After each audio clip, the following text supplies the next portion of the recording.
13 araw bago ang eleksyon, dumarami ang bilang ng naitatalang kaso ng pananakot at karahasang hinihinalang may kinalaman sa politika.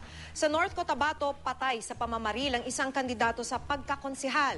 Sa Compostela Valley naman, dinukot ng mga pinaniniwala ang miyembro ng New People's Army ang police escort ng re-electionist governor. Makibalita tayo kay Donna Timbal Sinahon ng GMA Davao.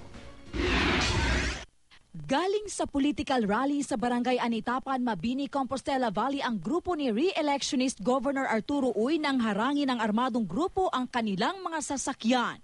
Kasama raw noon ng gobernador ang iba pang lokal na opisyal at isang police escort. Sa paghunong, abri ko sa akong bintana, nakailag yun siguro itong commander. Ay Gob, may hapon diya Gob. Ako idoy, may hapon po, sa may ato. Pwede ba manaog mong tanan, Gob?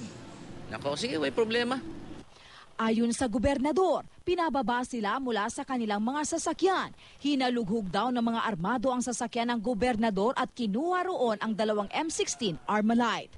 At bago umalis, hiningan daw ng ID ang mga tauhan ng gobernador at nang makilalang pulis ang isa sa kanila, dinakip ito ng armadong grupo.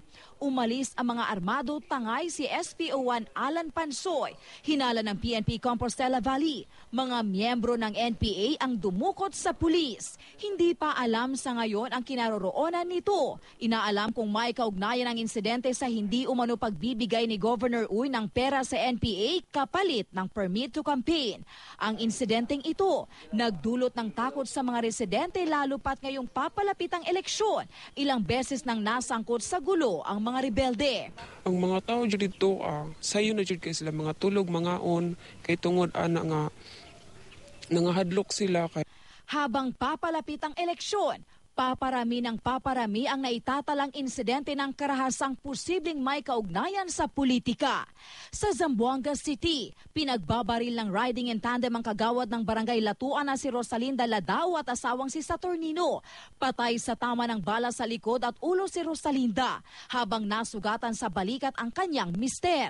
Pauwi na raw noon ang mga biktima mula sa panonood ng kampanya.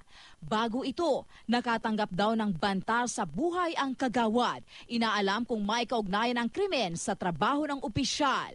Patay rin sa pamamaril ang kandidato sa pagkakonsihal ng Banisila, North Cotabato na si Gapor Omar. Galing sa pangangampanya ang biktima ng pagbabarili ng di pa matukoy na salarin. Dahil sa sunod-sunod na karahasan, patuloy ang pagtukoy ng COMELEC sa mga lugar na mas mahigpit na babantayan ngayong eleksyon. Sa ngayon, 16 na probinsya ang nakalista bilang election hotspot ng COMELEC at PNP. Donna Timbal Sinahon, Nagbabalita, Pilipinas.